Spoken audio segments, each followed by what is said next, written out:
안녕하십니까. 불교학개론 네 번째 시간이고요. 유튜브 기준으로는 7회, 8회일 것 같습니다. 지금까지 첫 번째 시간에는 이제 오리엔테이션, 불교학개론을 어떻게 공부할 것인가에 대한 내용이 있었고요. 두 번째 시간, 세 번째 시간에는 이제 불교학개론 전체를 공부하는 데 있어서 삼보를 기준으로 볼 때 불보론, 법보론, 승보론을 논할 수가 있는데, 그 중에 먼저 교주론, 불보론, 붓다관을 이제 4시간에 걸쳐서 사실은 이 역사적, 초역사적, 현실적, 초현실적 붓다관으로, 그래서 사실은 붓다관만 보는 게 아니라 이 붓다관의 변화를 중심으로 이 교리가 어떻게 발달해 왔는지에 대한 대략을 본 거예요.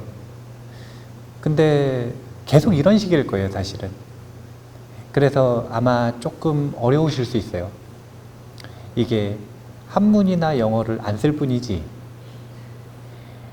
한문이나 영어를 안 쓸 뿐이지 그 내용 자체가 좀 까다로울 수가 있어요. 왜냐면은 계속 하나의 주제를 가지고 교리 발달사적 관점에서 이 교리사랑 같이 보고 있거든요, 계속.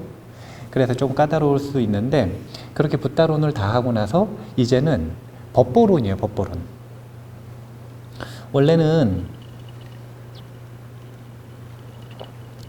다른 종교와의 차별점을 놓고 본다면, 다른 종교는 사실은 철저하게 교주 중심이죠.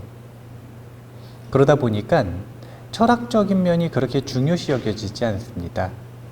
그런데 불교는 이게 아주 묘한 게, 오히려 교주보다도 뭘 더 중요시 여기냐면 진리, 철학, 법을 더 중요시 여겨요. 이유는 간단한데, 교주가 특별한 한 존재를 얘기하는 것이 아니라 법을 깨친 자 누구나 붓다기 때문에, 즉 교주의 원동력이 되는 근본이 뭐냐면 법이기 때문에, 진리이기 때문에, 이 진리론, 법보론, 이 철학적인 관점에서의 불교가 굉장히 중요한 거예요.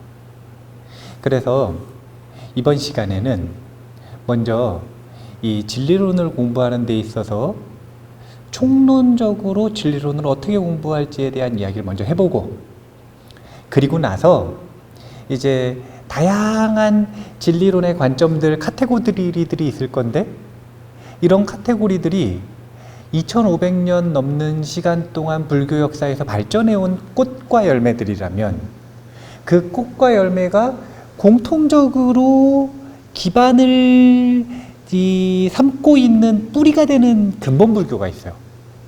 그래서 근본 불교에 대한 이야기를 오늘 해볼 거예요. 먼저 진리론 총론에 대한 이야기를 해볼게요.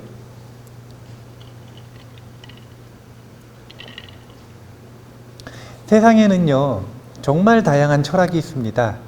그 철학이 논문이 씌어져 가지고 저작이 나와서 철학사에 남은 철학이든, 아니면 철학사에 남지 않고 철학사에 남았다라고 하는 것들은 조금 인류 역사 내에서 시간의 검증을 받은 철학들 아닙니까? 사실은 그렇기 때문에 승자의 철학이라고 할 수 있어요. 그런데 이런 승자의 철학이 아니라, 예를 들어서 인디안 부족의 철학이라든지, 아니면은 인도 내에서도 아리아인들 말고 원주민들이 있단 말이에요. 이 원주민들의 철학이라든지, 이런 철학들은 분명히 그것도 철학성이 있음에도 불구하고 승자의 철학으로 기록은 안 돼 있어요. 그런 모든 철학까지 다 포함해서 세상의 모든 철학은 세 가지를 논한다, 이렇게 볼 수 있어요. 그게 뭐냐면, 나란 무엇인가, 이게 첫 번째, 가장 중요한 거죠. 두 번째, 나 외의 세상, 객관 세상, 세상이란 무엇인가. 그리고 세 번째, 나와 세상, 즉 주관과 객관의 관계는 어떠한가. 이 세 가지를 논하는 것이 모든 철학의 공통주제다라고 볼 수가 있습니다. 그런데 불교는 여기서 조금 비틀려요. 표면적으로 이것을 딱 그대로 논하지를 않아요. 왜 그러냐면 세상의 대부분의 철학들은 나라고 하는 것에 실상이 있을까요, 없을까요? 있죠. 있다는 전제에서 하는 거예요. 그럼 내가 있으면 세상이라고 하는 것도 실체가 있을까요, 없을까요? 있죠. 그러니까 실체와 실체의 관계를 논하는 것까지 이런 관점을 가지고 철학을 논한다면 불교는 묘한 게 나와 세상, 즉 아와 법의 실체가 없어요. 그래서 실체가 없는 것들끼리의 관계를 논하는 거예요. 그래서 이게 아주 묘한 점인데 정리를 좀 해보면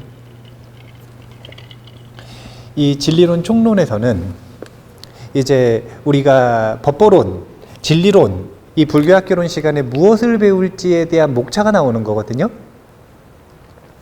일단 보면 나를 먼저 논해야 될까요? 세상을 먼저 논해야 될까요? 불교적인 입장에서 보면 왜 나를 먼저 논해야 되죠? 중요하니까? 근데 잘 봐보세요. 이게 일반 철학과 불교는 입장이 좀 달라요. 왜냐하면 일반 철학은 나를 먼저 논하는 게 중요해요. 이유는 중요하니까. 그것과 동시에 뭐냐면 나라고 하는 실체가 있으니까. 근데 불교는 결론이 정해져 있단 말이에요. 아와 법은 실체가 없어요. 이름으로서, 허구로서, 약속으로서, 개념으로서 존재하는 거예요. 그렇다면 아와 법이 실체가 없는 속에서 나라고 하는 것이 개인적인 사사로운 느낌으로는 중요하지만, 그런데 실체가 없는 관점에서 보면은 나라고 하는 건 그냥 세상의 일부잖아요. 그래서 뭐부터 논하는 게 중요하냐면 삼라만상부터 논하는 게 중요합니다. 이게 부처님께서 이렇게 논하셨다는 게 아니에요. 부처님의 근본 불교는 좀 느낌이 틀려요. 왜냐하면 부처님의 근본 불교는 철학적이고 논리적이고 사상적인 것을 치우쳐서 중시 여겼던 불교가 아니기 때문에 그래요. 철저하게 경험적이고 주관적인 느낌이에요. 그런데 우리가 교리가 발달을 하고 불교학개론이라고 하는 것들을 논하려면 이미 발달된 교리를 얘기하는 거잖아요. 사변적으로 어느 정도 변한 거예요. 그 사상 속에서는 삼라만상을 먼저 논하는 겁니다. 그래서 삼라만상을 어떻게 논하느냐, 이렇게 논하는 거예요. 삼라만상이 이게 세상이고 만물이잖아요. 이 만물이 공간적으로 볼 때, 시간적으로 볼 때 어떠한가를 논하는 거예요. 공간적으로 볼 때는 뭘 논하는 거냐면 이게 바로 본체, 실체, 이것이 있느냐 없느냐. 본체, 이 공간적으로 차지하고 있는 저 존재들 있잖아요. 이런 존재들이 있냐 없냐, 아니면 공이냐, 유냐 무냐 공이냐, 이런 것들을 논하는 것. 제가 앞서 이야기했던 것처럼 세상의 대부분의 모든 철학은요, 그냥 있다는 전제에서 하는 거예요. 또는 없다는 전제에서도 해요. 이 양극단에서 이야기를 하지만 불교적으로는 공의 입장, 중도의 입장에서 이야기를 하기 때문에 그 모든 것들에서 벗어나 있죠. 그래서 공간적인 것을 논하는 걸 이제 우리는 실상론이라고 하는 주제로 공부를 할 겁니다. 실상론. 시간적으로는요, 뭘 논하는 거냐면 시간이라고 하는 것은 생했다가 멸하는 걸 논하는 거 아닙니까? 그래서 세상이 공간적으로 탁탁탁탁 이렇게 실상, 그것이 본체가 있든 없든 공이든 상관없이 딱 이렇게 배열이 되어 있는데, 그런 것들이 이렇게 움직이고 변화하고 생기기도 하고 사라지기도 하잖아요. 이런 현상은 도대체 어떤 원리로 펼쳐지는 것인가? 즉, 이것은 현상을 논하는 것인데 그 현상을 논하는 것을 불교적으로는 연기론이라고 이야기를 할 거예요. 연기론.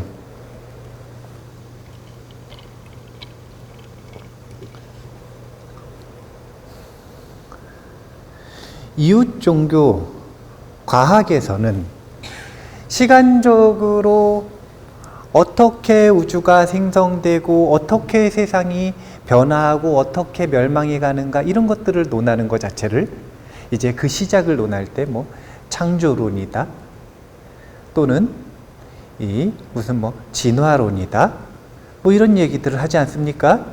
그런데 그에 대응하는 불교적인 관점은 연기론이다 이렇게 보시면 되는 거예요. 연기론이다. 공간적으로 본체를 논할 때 있다 없다에 대응하는 게 실상론으로서 공성을 얘기하는 것이고, 시간적으로 그 시작을 논할 때 그 시작이 창조됐다 진화됐다 그 끝이 있다 없다 이런 극단의 이 양극단의 이 단과 상을 이야기하는 것에 그 대비되는 것이 불교는 연기론이다 이렇게 보시면 돼요. 그래서 이 두 가지는 결국은 지금 뭘 논하고 있는 거냐면은, 자 봐보세요. 객관 세계를 얘기하는 거예요, 주관 세계를 얘기하는 거예요? 아니 그게 객관이지. 객관 세계를 얘기하는 거예요. 왜 객관이냐면 이런 거예요. 자, 공간적으로 삼라만상이 있어 있든 없든 실체가 공성이든 상관없이 어떤 방식인지 상관없이 분명히 우리한테 경험이 되잖아요. 공간적으로. 또 시간적으로 끊임없이 변화하든 변화하지 않든 생성이 있든 영원하든 아니면 끝나면 끝이든 상관없이 그 펼쳐진 현상이 우리에게 경험이 되지 않습니까? 봐보세요. 자, 경험이 돼야 의미가 있는 거예요? 경험이 되지 않으면 않아도 의미가 있는 거예요? 경험이 안 되면 도대체 우리한테 무슨 의미가 있느냐 이거예요. 여기서 이제 실체 없는 주관이 끼어들 자리가 생기는 겁니다. 삼라면상이 아무리 펼쳐져 있어봐야 우리한테 이것이 인식되지 않고 경험되지 않으면 아무런 의미가 없는 거예요. 그래서 객관 대상을 인식하는 주관에 대한 연구가 이루어지는 겁니다. 이것이 뭐냐면 바로 지혜론이에요. 우리는 세 가지를 공부할 거라는 거예요. 실상론을 공부하고 연기론을 공부하고 지혜론을 공부할 겁니다. 그런데 왜 이렇게 나뉘었는지 다시 한번 이야기를 해보면, 삼라만상을 공간적으로 볼 때는 실상론을 논하는 것이고요. 삼라만상을 시간적으로 관찰할 때는 연기론을 논하는 거예요. 그런데 이것들은 객관 대상이니까 주관이 이 객관을 인식해 주지를 않으면 그러면 의미가 없어지는 거예요. 우리의 경험이 이루어지질 않는 거예요. 불교가 고통에서 벗어나 행복으로 나아가고 어리석음을 타파하고 깨침을 열고 그러기 위해서 악을 그만두고 선을 닦는 이런 목적을 가지고 있는데, 그 목적 자체가 의미가 없어지는 거라. 그래서 요 인식이 반드시 일어나야 되는데 그 인식이 일어나는 그 작용에 대한 것을 논하는 게 바로 지혜론이라는 거예요. 그러니까 이런 거죠. 자, 요 객관 대상인 삼라만상은 실체가 있다 그럴 거예요, 없다 그럴 거예요? 사실은 있다 없다는 표현이 아니라 공하다고 표현할 거 아닙니까? 주관 대상, 이 지혜를 쓰고 있고 인식을 쓰고 있는 이 주관은 있다 그럴 거예요, 없다 그럴 거예요, 공하다 그럴 거예요? 공하다고 할 거잖아요. 각각 철학과의 차이가 뭐냐면, 객관, 주관, 그리고 요 둘 간의 관계가 인식되어지고 인식하는 이런 관계를 논함에 있어서 불교는 객관도 공하고 주관도 공하기 때문에 그 관계를 논함에 있어서 이게 뭐 서로 뭐 우열이 있다든지 아니면 무슨 뭐 어떤 연관성이 있다든지 이런 걸 논하는 게 아니라는 거예요. 철저하게 주관과 객관이 서로 상응하여서 주체는 없지만 작용은 일어나는, 경험은 일어나는 그 경험의 연속성이 우리에게 주어진다라고 하는 것들을 요 인식의 과정과 지혜론으로서 설명을 하게 될 것이다. 설명을 하게 될 것이다. 그래서 조금 더 어려운 표현을 쓰면 주관은 능관이라고 표현을 합니다. 객관은 소관이라고 표현해요. 자, 관찰한다 이거예요. 관찰한다. 관찰한다. 능은 관찰하는 주체를 얘기하는 거예요. 능소. 이제 불교에서 능과 소라고 하는 표현을 교학을 공부하다 보면 많이 접하게 돼요. 소는 이 바소자기 때문에 관찰되어지는 바. 그러니까 관찰되어지는 걸 소자를 붙이고요. 관찰하는 힘이 있고 관찰하는 걸 능자를 붙여요. 그러니까 주관은 뭘 대상으로 관찰하냐면 소관을 대상으로 관찰하는 것이고 소관은 능관에 의해서 관찰되어지는 거예요. 이게 바로 불교의 능소 이런 상응을 통해 경험이 이루어지는 것이 불교의 나와 세상의 관계론이에요. 나도 실체가 없고 세상도 실체가 없으나 경험은 일어나야 되잖아요. 그 경험이 어떻게 일어나는가? 실체가 없다라는 걸 논하는 게 뭐냐면 실상론. 그럼에도 불구하고 경험이 어떻게 일어나느냐? 이걸 논하는 게 인식론이자 지혜론. 그러면 그 경험이 우리가 경험되어지고 있는 그것이 실체가 없는 그것이 어떻게 변화하느냐? 이걸 논하는 게 연기론. 이해가 좀 되세요? 네, 좋습니다. 그래서 우리가 저런 방식으로 이제 이 불교학개론을 공부를 하게 될 건데, 근데 이런 걸 공부를 하기 전에 우리가 한번 또 생각을 해봐야 되는 게 있습니다. 그게 뭐냐면 아주 이게 재밌는 건데, 이런 내용들이 불교의 역사가 있을 거 아닙니까? 불교의 역사는 언제부터예요? 부처님 깨치시고부터죠. 깨치시고부터. 네. 그러면 부처님 깨치시고 나서 1년 사이에 뭐 능관, 소관 뭐 이런 거 다 설법하셨을까요? 아니면 그때는 이 중에 일부만 설법하셨을까요?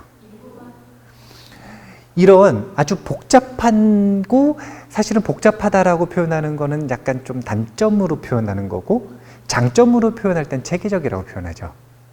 이런 체계적인 교리의 정리는 차후에 정리가 되는 거잖아요. 그리고 차후에 정리되는 것도 인도네에서 정리되는 것도 있고 중국에 가서 정리되는 것도 있고 저 스리랑카나 저 미얀마 가서 정리되는 것도 있고 요즘엔 저기 서양 가가지고 정리되는 것도 있고 뭐 현대 불교학은 뭐 일본이나 저 독일 가서 정리되는 다양한 학문들이 사실은 실상론, 연기론, 지혜론이라고 하는 세 가지 카테고리로 우리가 공부를 할 거라는 거예요. 그러면 이 세 가지 주제들은 전부 다 꽃과 열매라. 꽃과 열매. 그림을 그려볼까요?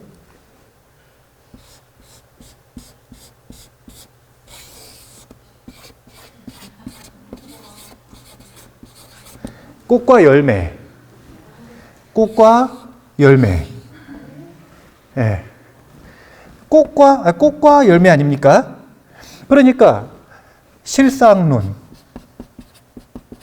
뭐 예를 들어서 한국 버전, 뭐 연기론, 뭐 티베트 버전, 뭐 인식론, 뭐 독일 버전, 뭐 이런 식의 꽃과 열매들이 있잖아요.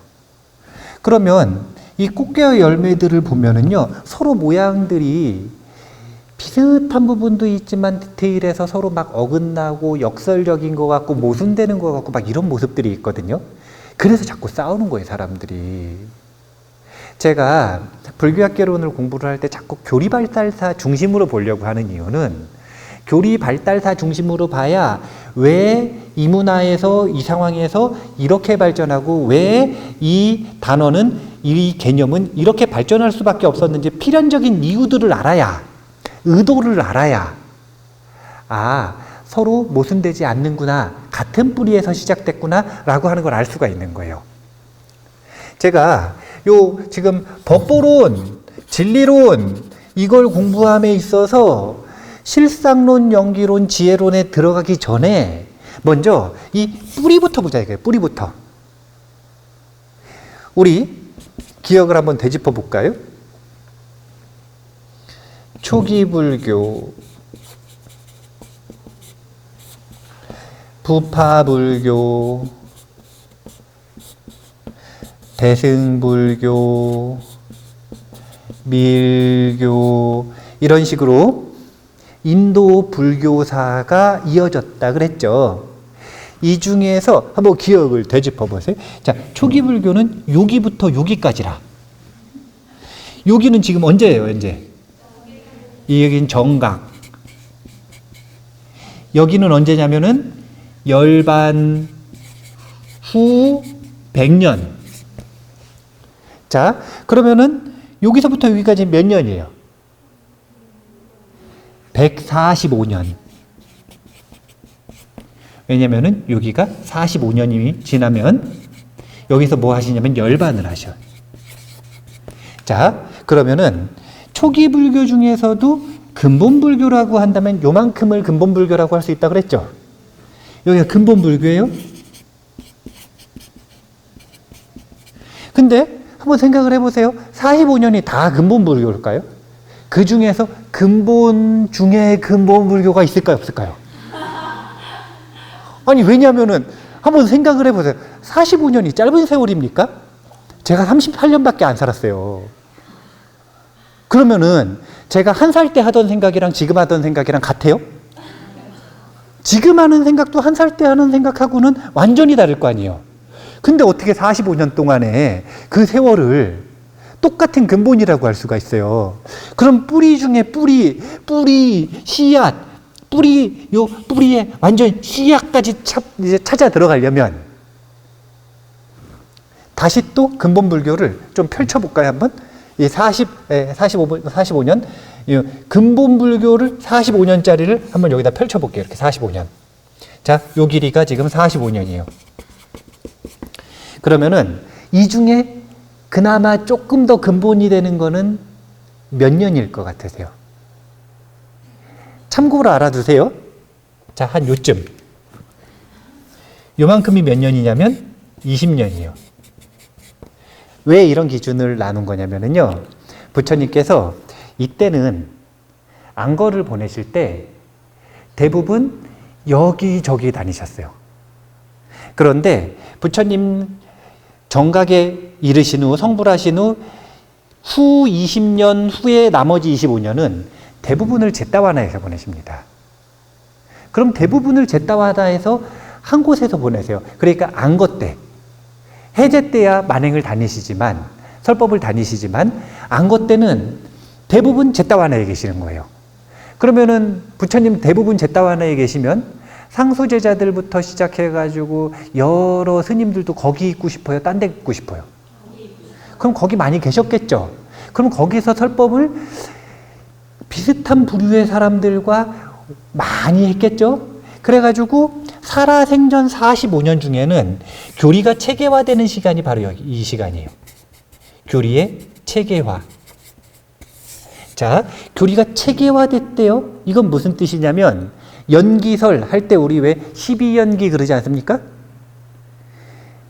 그런 12연기, 무슨 뭐 7연기, 8연기, 10년기, 11년기 뭐 이런 연기설 이런 것들이 체계적으로 정리된 건 이때라는 거예요. 그럼 이때는 부처님께서 체계적으로 말씀하시는 분일까요? 그때그때 다르게 말씀하시는 분일까요?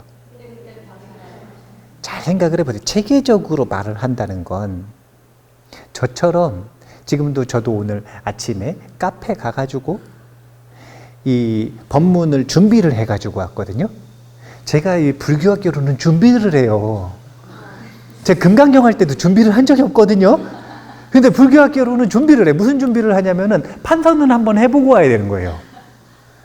그래가지고 판서를 한번 해보고 왔는데 판서를 딱 한번 해보고 오면은 준비된 이야기를 하는 거죠. 이러면 준비된 얘기를 할 때는 딱 정형화된 이야기를 해요? 아니면은 그때그때 사람들과 소통을 하면서 그에 걸맞는 이야기를 해요? 정형화된 이야기를 하게 되죠.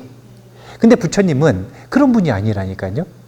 저작을 쓰시거나 설법 안을 써가지고 사람들을 만나가지고 그대로 읽어주시는 분이 아니라는 거예요. 누굴 만날지 알 수 없어요. 물론 이제 후대에 부처님께서 대연민 삼매가 있으셔서 아침마다 미리 다 알고 가셨다 이런 이야기들을 하지만 사실은 뭐 진짜 그러셨는지 안 그러셨는지 어떻게 알아요? 아주 인간적인 관점에서 보면 부처님은 굉장히 고정된 인물들을 만나는 게 아니라 개방적으로 아주 랜덤한 이 나이, 성별, 학력, 지식 수준 그리고 우호 관계 이 얼마나 선호하는지에 대한 그 모든 것들이 아주 정해지지 않은 사람들을 만났어요. 그러다 보니까 부처님은 이 즉흥설법의 달인이라. 그리고 이 사람한테 했던 설법과 바로 옆에 있는 사람에게 다음 설법을 할 때 완전히 다른 설법을 하실 수 있는 분이에요. 심지어는 여기서는 뭐라고 이야기하냐면은 과일만 먹어라 이러다가 저쪽으로 가면 과일 말고 다른 것도 먹어라 이렇게 말씀하실 수 있는 분이라는 거예요. 왜냐하면 그 사람에게 필요한 것을 자신의 명성과 상관없이 이야기하실 수 있는 분이기 때문에. 그래서 여기는 사실은 체계적이지가 않은 거예요. 어떨 때는 연기를 이야기하는데 3년기만 얘기해요. 3년기만 얘기해요. 박사학위 있는 사람한테 3년기만 얘기할까요? 초등학교만 나온 사람한테 3년기만 얘기할까요? 어떨 것 같으세요? 그렇죠. 12연기 하면 어려울까 봐. 또 반대로 12연기를 얘기해요. 이거는 암기력이 좋고 지적 만족감을 느끼고 싶어하는 사람한테 12연기를 얘기할까요? 아니면 3연기를 얘기할까요? 그러니까 숫자도 다 달라. 여기 뭐 연기가 막 숫자가 다 달라요. 막 그 사문들을 지칭하는 것도 어떨 땐 바라문이라고 하고 어떨 땐 사문이라고 하고 명칭이 다 달라요. 지혜를 이야기할 때도 지혜가 어떨 때는 빨리어로 뭘 쓰고 어떨 땐 빨리어로 뭘 쓰고 의도도 있으시지만 그것이 뭔가 조금 정리되지 않은 느낌이 있다. 그래서 45년이 근본불교인데 그 중에서도 근본불교는 앞에 20년. 그러면은 이쯤 되면은 근본불교라고 할 수 있을까요? 이거보다 더 가야 돼, 더 가야 돼. 왜냐하면 20년, 제가 지금 출가한 지 20년도 안 됐는데, 그러면 제가 처음에 설법할 때 왕생론 했는데, 그러면 그 왕생론한 게 근본이에요? 지금 불교학개론한 게 근본이에요? 왕생론하고 불교학개론하고 같아요? 뭐가 도대체 근본이냐 이거예요. 그래서 요 20년을 다시 한번 확장을 해볼게요.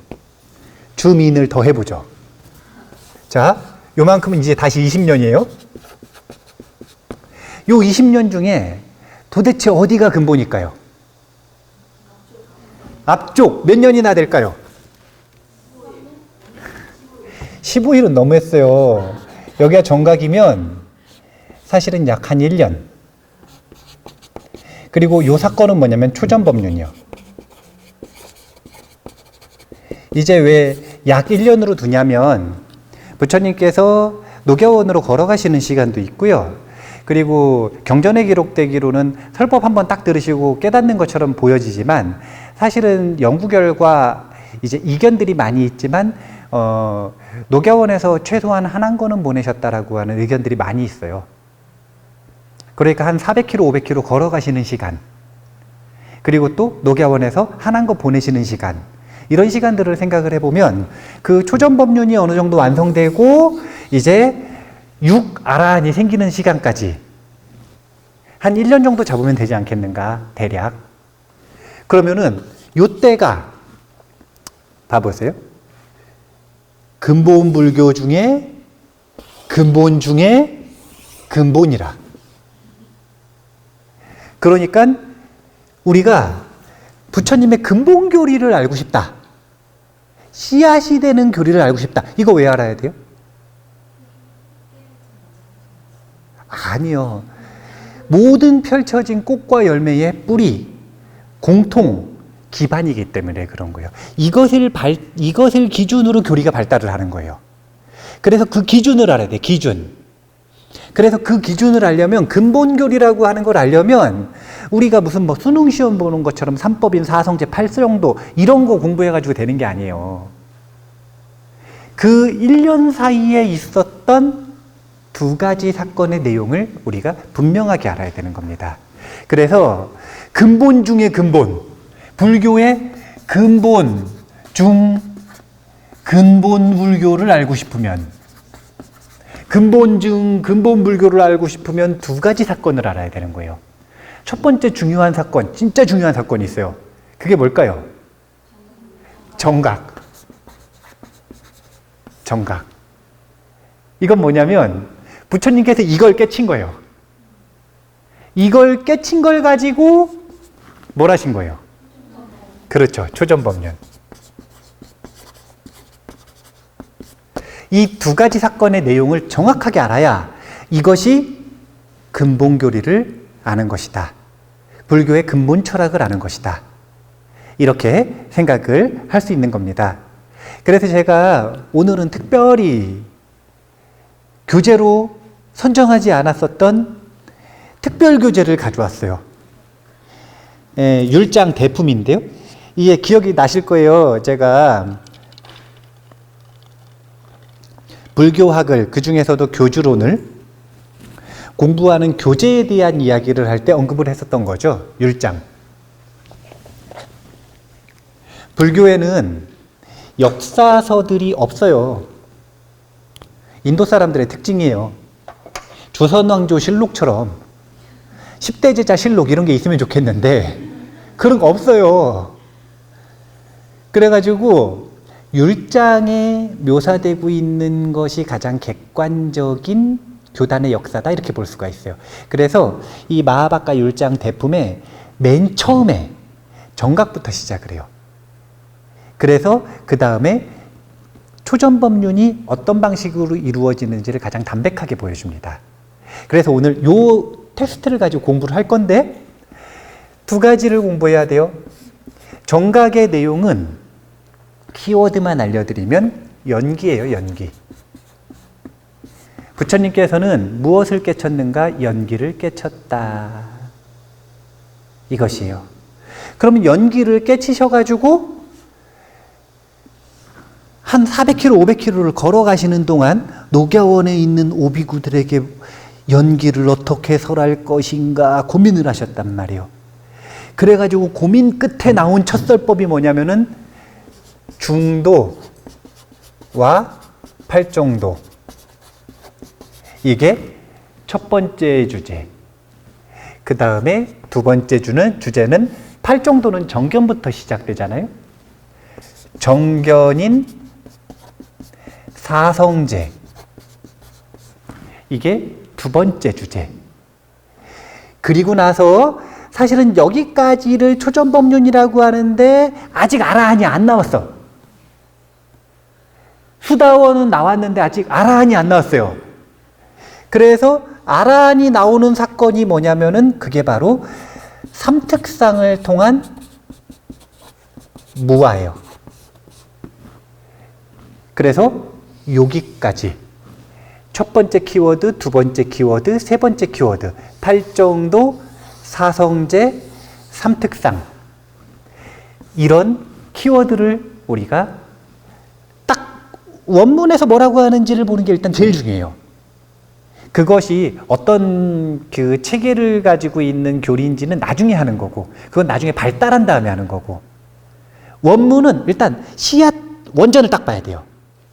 그렇게 해서 팔정도, 사성제, 삼특상은 언제 공부할 거냐면 다음 시간에 공부하고, 지금 시간이 남은 시간 동안 바로 요 연기를 공부할 것이다.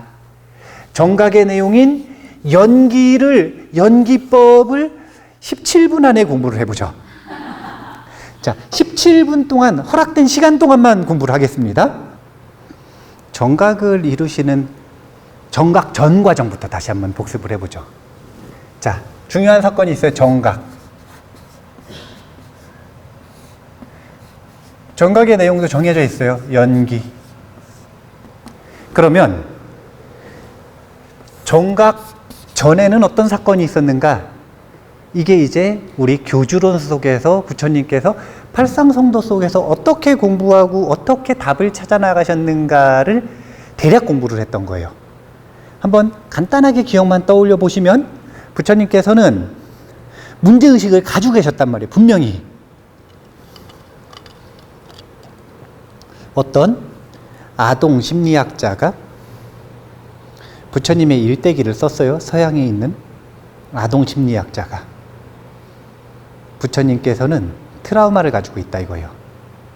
부처님은 엄청난 트라우마를 가지고 있대요. 정신적인. 그게 뭐냐면 어머니의 죽음. 어머니의 죽음. 부처님께서는 죽음에 대한 공포가 마음속에 강렬한 트라우마로 있을 수밖에 없는 삶을 살았다라는 거예요. 그러니까 생사의 문제를 본능적으로 해결하고 싶은 욕구가 있을 수밖에 없는 삶. 그러면 이걸 해결하기 위해 처음에 어떻게 노력하셨는가를 보면, 왕자 때는 도대체 어떻게 노력을 하셨느냐? 처음에는 외학을 공부하셨죠. 그 당시에 인도 내에서 내노라 하는 모든 최고의 스승들은 다 와서 고타마 시타르타라고 하는 태자에게 교육을 시켰단 말이에요. 그것이 자발적이었든 타력에 의해서였든 분명한 건 그 외학을 공부했고 그 외학을 마스터했고 이것으로부터 답을 찾았어요? 못 찾았어요? 못 찾았죠? 그래서 사문유관상을 통해 가지고 뭐가 동기가 일어나냐면, 아, 출가를 해야 되는구나. 출가 수행을 해야 되는구나. 외학과 동시에 같이 즐기셨던 게 있는데 그게 뭐냐면 쾌락이에요. 쾌락도 같이 좀 즐기셨거든요. 근데 쾌락 속에서도 그 고통의 문제, 근본 문제를 해결할 수 있었어요? 없었어요? 없었죠. 그래서 그 다음 도전을 하신 게 뭐였냐면, 일단 출가를 하셔가지고 뭘 하셨냐면 일단 선정을 닦아봅니다. 그때 당시에 인도에서 이 아주 유명한 최고의 선정 스승들을 찾아가가지고 아주 빠르게 그 선정을 마스터합니다. 그래서 선정에 들었을 때는, 선정에 들어있을 때의 느낌을 지복이라 그런단 말이에요. 지복. 지극한 행복감. 그러니까 고통이 해결된 것 같아요? 안 된 것 같아요? 근데 일상으로 돌아오자마자, 일상의식으로 돌아오자마자 다시 번뇌가 나를 고통스럽게 하는 거예요. 그래서 해결되지 않았다. 그래서 그 다음에 또 뭘 하셔요? 고행을 선택해서 하시죠. 이 인연관계를 잘 보셔야 돼요. 마음을 닦아가지고 해보니까 행복해졌어요. 그런데 일상으로 돌아오니까 육신의 느낌을 그대로 느끼면서 살아갈 때, 이때는 다시 또 번뇌가 일어나요, 안 일어나요? 그러니까 문제가 뭐라고 생각했을 수 있어요? 육체가 문제라고 생각했을 수 있겠죠. 그게 고행사상인 거예요. 고행사상에서는 육체는 죄, 악업으로부터 만들어진 거예요. 그렇기 때문에 이 육체를 고통스럽게 해서 정화하면 열반에 이르거나 천상에 태어난다라고 생각을 한 겁니다. 그래가지고 육체를 괴롭히는 고행을 하는 거예요. 몇 년 고행을 하냐면 6년 고행을 해가지고 부처님께서 세상에 나처럼 구차하고 세상에 나처럼 고통스럽게 앞으로도 과거에도 나만큼 고행할 수 있는 사람은 없다라고 자신 있게 얘기하셨어요. 인도에 있던 모든 고행 다 하셨어요. 이 모든 고행의 목록이 뭐가 있는지를 알고 싶으시면 우리 맞지마니까에서 공부하지 않았습니까? 예. 그 대략적인 내용을 보시면 되고 이것도 아니라고 생각을 하셨어요. 그래서 무슨 수행을 해가지고 정각을 이루셨느냐? 윗바사나 수행. 이 지혜 수행을 통해서 정각에 이르시고 연기를 깨쳤다? 이런 과정을 겪으셨다라고 보시면 돼요. 이게 바로 우리 부처님 히스토리라. 우리 부처님 수행 이력. 어떻게 수행을 하셨는가? 왜냐하면 그 전 수행 이력을 봐야 가르치심을 주시는 성격을 알 수가 있는 거예요. 수행 이력이 이런 거예요. 외학을 마스터하시고 또 쾌락도 마스터하셨다. 쾌락을 마스터하셨으니까 잘하시는 거예요. 쾌락을 마스터 안 한 사람은 쾌락을 즐기는 사람들한테 설법을 해줄 수가 없어요. 왜? 모르니까. 외학과 쾌락, 선정도 마스터하셨고 고행도 마스터하셨어요. 하지만 전부 다 답이 아니니까 윗바사나를 통해 연기를 깨치셨다. 여기까지 이해가 되세요? 아직도 11분이 남았네요. 그래도 자, 그래서 연기를 깨치셨는데 이 연기가 어떤 내용인가? 우리가 아까 연기론 공부할 거라 그랬잖아요. 이 연기론에서 특강으로 했었던 4대 연기설이 아니라 6대 연기설 할 거거든요. 6대 연기설. 부파불교부터 시작해서 저기 밀교까지. 근데 이 모든 연기설을 11분 안에 얘기를 할 수 있겠어요, 없겠어요? 그래서 자세한 건 뒤에서 하시고 이 연기에서는 일단 아주 그냥 간단한 카테고리를 보면은 일단 연기 공식을 아셔야 돼요.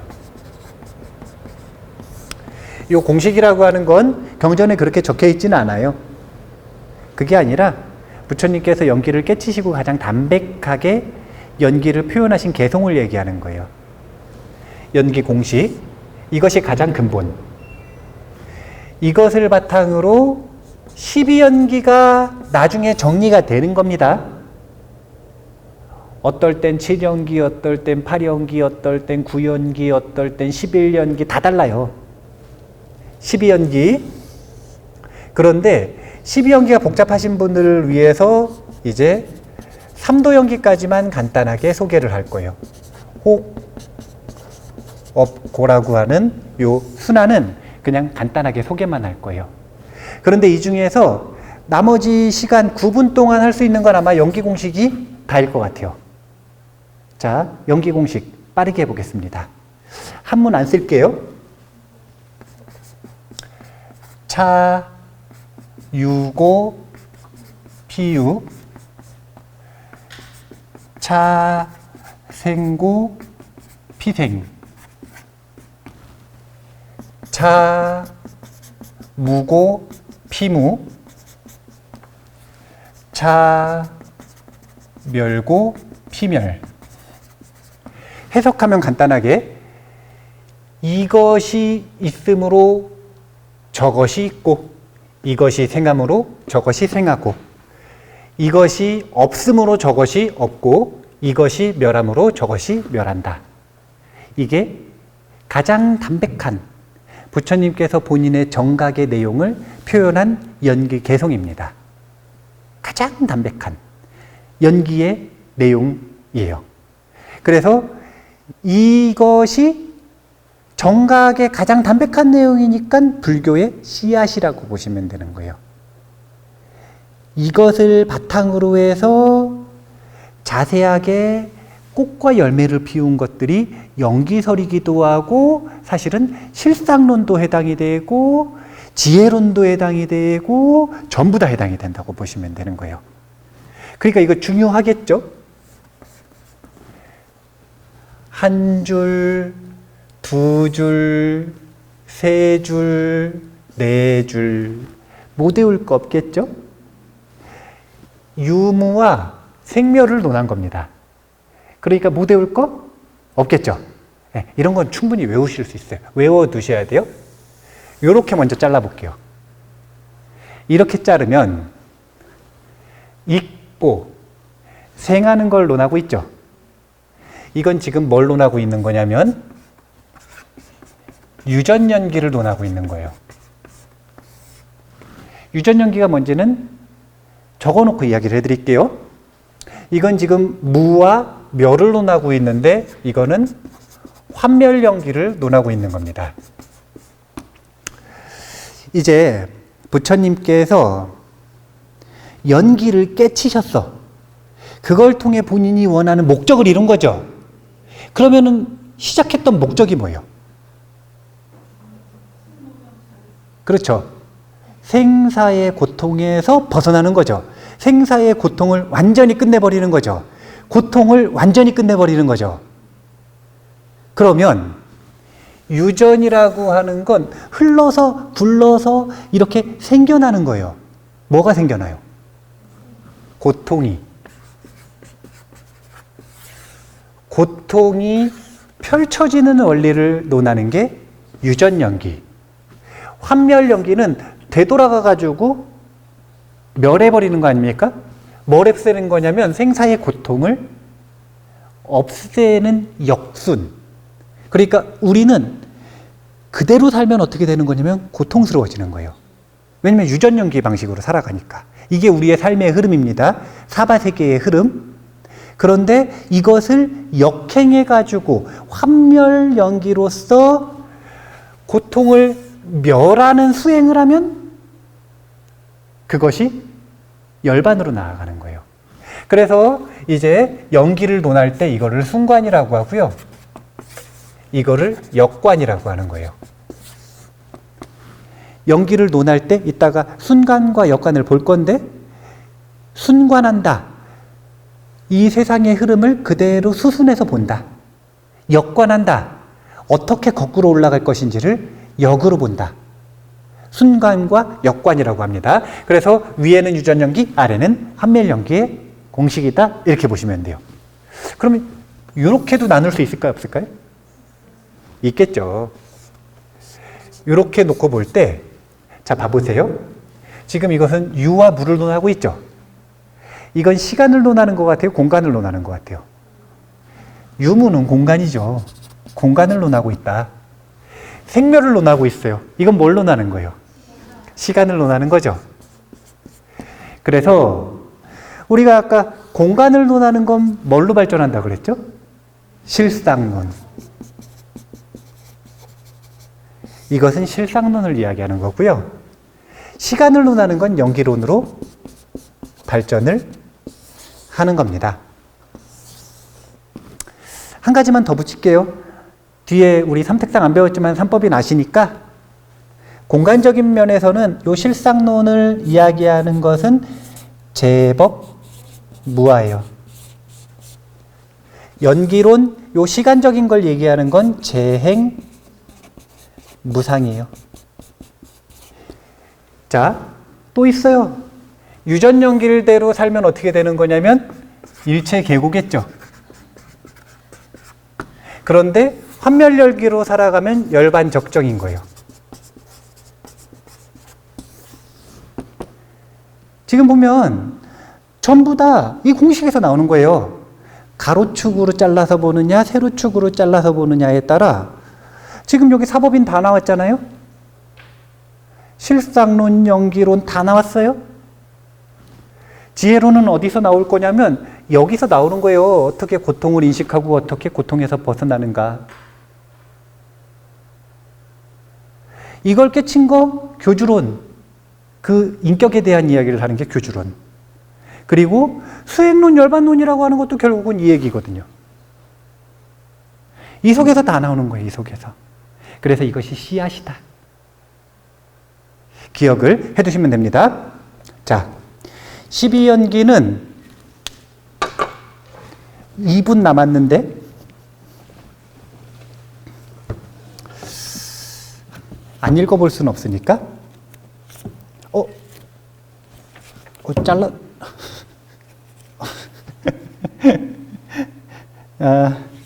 12연기는 제가 읽어볼게요. 다 알기 때문에 그냥 원문만 읽을게요.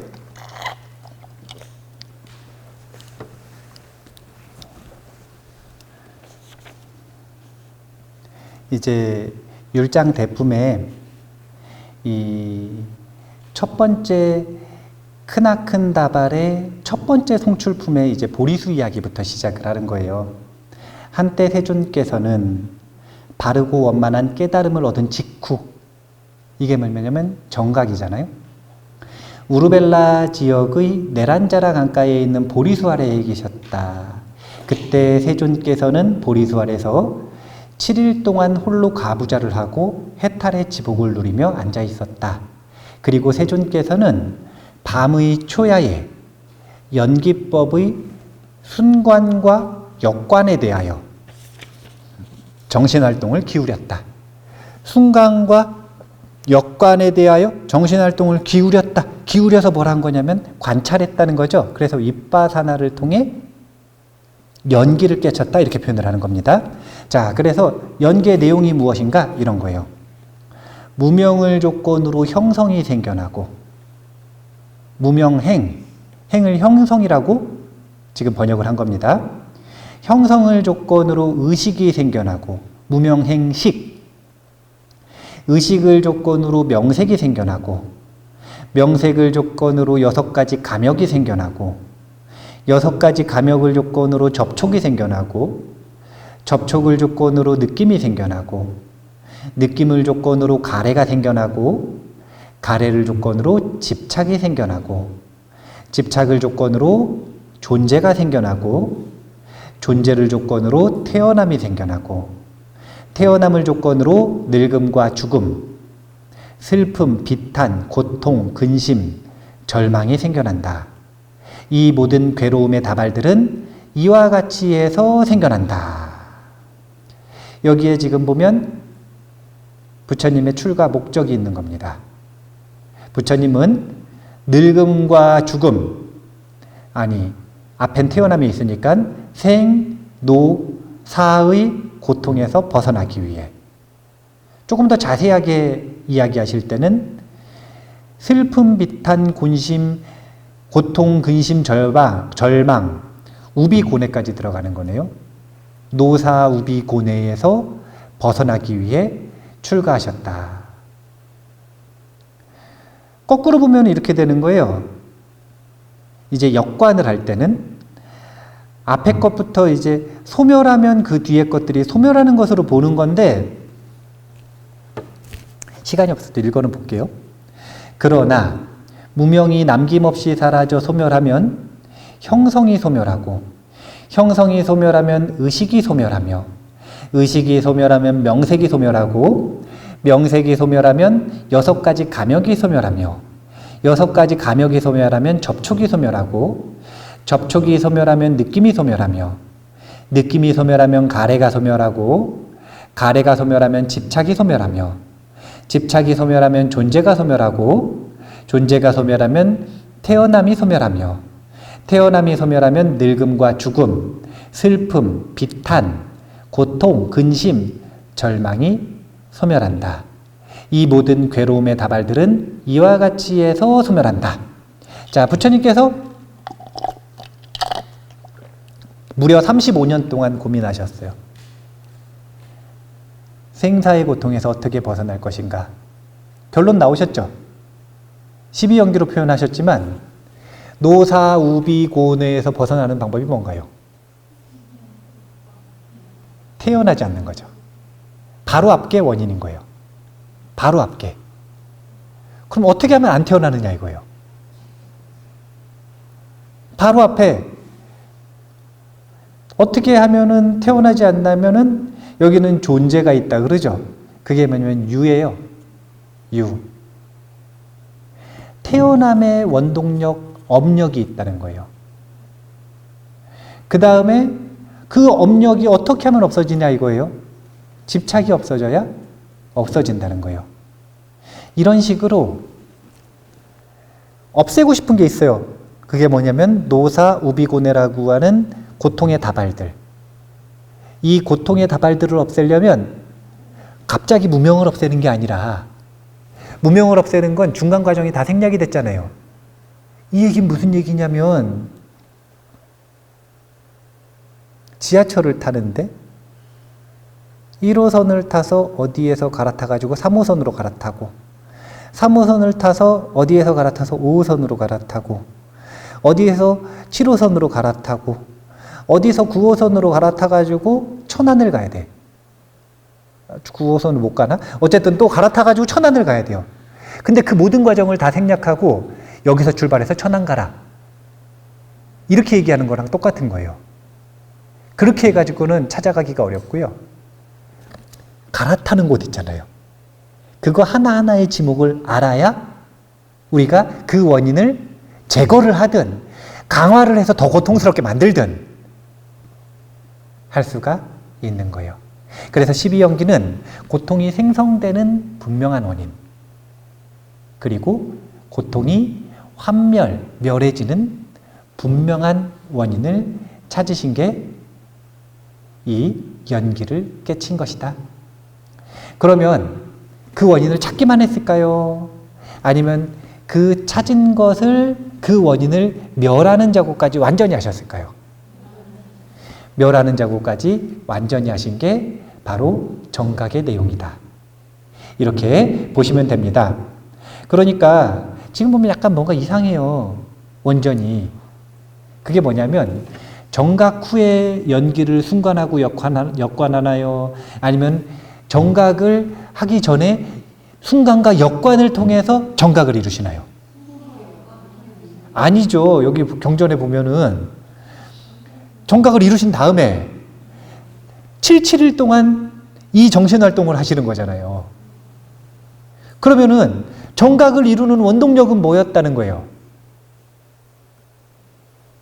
그것은 이 12연기를 원인을 분명하게 아는 게 아니라, 정리해내는 게 아니라 뭐냐면 그 원인을 제거한 거죠. 관찰을 통해. 그러니까 무명까지를 제거하는 과정을 거친 거죠. 왜 있잖아요. 우리가 뭘 해요? 그래가지고 알게 됐어요. 깨치게 됐어요. 뭘 할 수 있게 됐어요. 그러면 그걸 어떻게 하게 됐는지를, 그걸 깨치기 전에 미리 체계적으로 정리할 수 있어요? 아니면 깨친 다음에 나중에 그게 정리가 돼요? 그런 경우가 많잖아요. 부처님께서는 누가 정리해 주신 길을 간 거예요? 본인이 길을 개척해서 가신 거예요?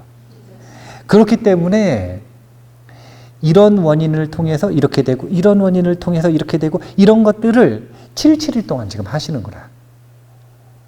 정리를 해보시는 거예요. 이렇게.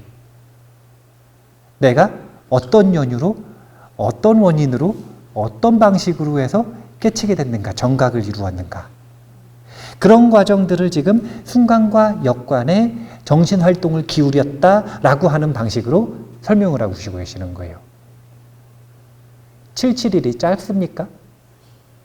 77분도 긴데, 49분도 긴데, 7일, 49일 동안 전념을 해서 정신활동을, 연기를 정리해 보시는데 시간을 투자를 하시는 거잖아요. 정리가 다 되고, 마음도 정리가 다 되고, 동기도 다 쓰고, 그리고 나서 이제 녹야원으로 가야겠다. 그래서 길을 떠나시는 거 아닙니까? 그런 과정이 이제 사람들이 궁금할 수 있단 말이에요. 왜 순관과 역관을 깨친 다음에 하느냐. 12연기, 연기에 대한 순관과 역관으로 만약에 깨쳤다면 깨치기 전에 이걸 해서 깨쳐야 되는 거잖아요. 그러니까 그 전에는 이런 체계적이고 언어화되고 생각으로 명확하게 새김이 되는 형식, 정신활동으로서 이런 연기를 관하신 것이 아니라, 그것이 아니라 직관적이고 통찰적인 정신활동으로 이제 이런 정리된 언어화된 것으로서 하는 것이 아니라 그것을 멸하는 과정을 거치신 거죠. 그리고 나서 순간과 역관으로 이렇게 한다라고 하는 이제 길이 열린 다음에는 그 뒤에 따라가는 아라한들은 연기에 대한 순간과 역관으로서 연기를 깨치게 되는 거겠죠. 그런 과정을 한번 생각을 해보시면 좋을 것 같고요. 그래서 이제 12연기는 뭐 외우시고 싶은 분들은 외우세요.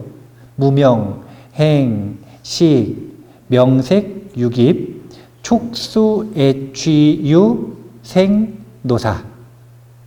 외우시고 싶은 분들은 외우셔도 돼요. 중간에 하나 빼먹으면 돼요, 안 돼요? 되죠. 왜냐면 부처님 가끔 11연기 얘기하셨거든요. 예, 부처님도 본인도 잊어버리셨을 수도 있어요. 아니면 필요가 없는 순간들도 있을 수 있고요. 7연기로 외워도 될까요, 안 될까요? 되죠. 그래가지고 제가 이제 이 12연기가 어려우신 분들은 혹없고 3가지만 외우시면 된다라고 하는 걸 알려드리려고 했으나 시간이 다 됐어요. 10분이나 더 지났어요. 그래서 혹없고 12연기는 나중에 연기론 공부할 때 그때로 넘기는 걸로 하고, 오늘은 일단 정각의 내용을 지금 공부해서 모든 불교의 뿌리, 그 뿌리 중에 뿌리, 그 뿌리가 나온 씨앗, 연기 공식, 이 내용을 공부했다 라고 하는 걸 기억해 두시면 됩니다. 저 정도는 외울 수 있죠. 한번 다 같이 읽어볼까요? 차유고 피유, 차생고 피생, 차무고 피무, 차멸고 피멸. 사실은 이걸 알고 이걸 잘 이해하면 불교 다 이해했다, 이렇게 보시면 되는 겁니다. 그러면 이런 연기 공식은 당장 이해를 못 하셔도 일단 외워는 두실 수 있으니까, 당장 못 외우시면은 일단 필기는 하실 수 있으니까 꼭 적어 두시고 외워 두셔서 이 기준을 가지고 연기 또 불교 철학들의 모순을 해결을 하시는 기준으로 삼았으면 좋겠다라는 생각을 합니다. 자, 그러면 다음 시간에는 또 뿌리 중에 뿌리, 이제 그 씨앗을 통해 가지고 뿌리를 내리는 과정이 있어요. 그게 이제 초전법륜이란 말이에요. 초전법륜은 그래서 씨앗하고 느낌이 좀 틀려요. 우리가 그동안 수능에서 공부했던 거랑 좀 틀려요. 수능에서 공부할 때는 삼법인 사성제 8정도 이렇게 외웠잖아요. 왜 이렇게 외웠냐면 3, 4, 8이니까.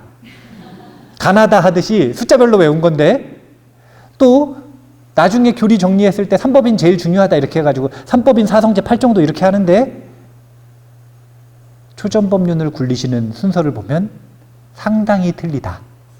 상당히 틀리다. 그래서 초전법륜을 굴리시는 장면은 잠깐 쉬었다가 다음 시간에 공부를 하도록 하겠습니다. 자, 10분 쉬었다가 공부하죠. 자, 쉬세요.